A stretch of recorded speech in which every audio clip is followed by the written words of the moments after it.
ধান পেষাতে যাব, তার জন্য আমি ধান প্যাকেটটাকে তুলে নিয়ে এসে টোটোর মধ্যে রাখলাম। আর একটা প্যাকেট ছিল, সেটা ছোটো প্যাকেট, সেইটাকে আমি নিয়ে এলাম, এসে টোটোর মধ্যে রেখে টোটোটা নিয়ে আমি রওনা দেবো ধান পেষাতে। এই জন্য আমি এগিয়ে চললাম। আর টোটোটা হচ্ছে আমাদের নিজস্ব, তাই টোটো নিয়েই চললাম আমি ধান পেষাতে। ধান পেষাতে এসে পৌঁছালাম ধান মিলের সামনে। সেইখানে আবার প্যাকেটটাকে নামালাম, আর নামানোর পর গিয়ে ওজন করলাম। ওজন করতে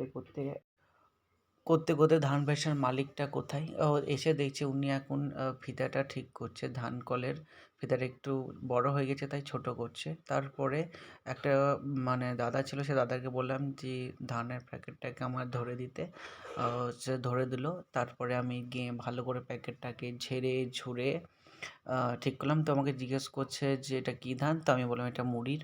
তো মালিকটা আমাকে জিজ্ঞেস করছে যে এটা পুরনো ধান না মানে নতুন। তো এই জন্য আমি বললাম যে এটা পুরনোই। তো আমি চালটা ঢেলে দেখছি খুবই সুন্দর হয়েছে, খুবই ভালোই হয়েছে। তো চাল দেওয়ার পরে আমি পিছন দিকে মানে গুঁড়োটাকে একটু জড়ো করে প্যাকেটের মধ্যে যতটা পারলাম হাতের মধ্যে ভরলাম।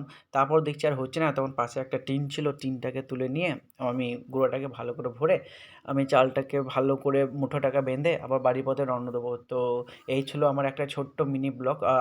তোমাদের যদি সকলকে ভালো লেগে থাকে তো আমার এই ব্লগটাতে একটু কমেন্ট, লাইক, শেয়ার অবশ্যই করবে। আরও নতুন নতুন ব্লগ তোমাদের জন্য আমি নিয়ে আসবো। চলো আজকে এই পর্যন্ত। Tata, bye. সবাইকে দেখার জন্য অসংখ্য ধন্যবাদ।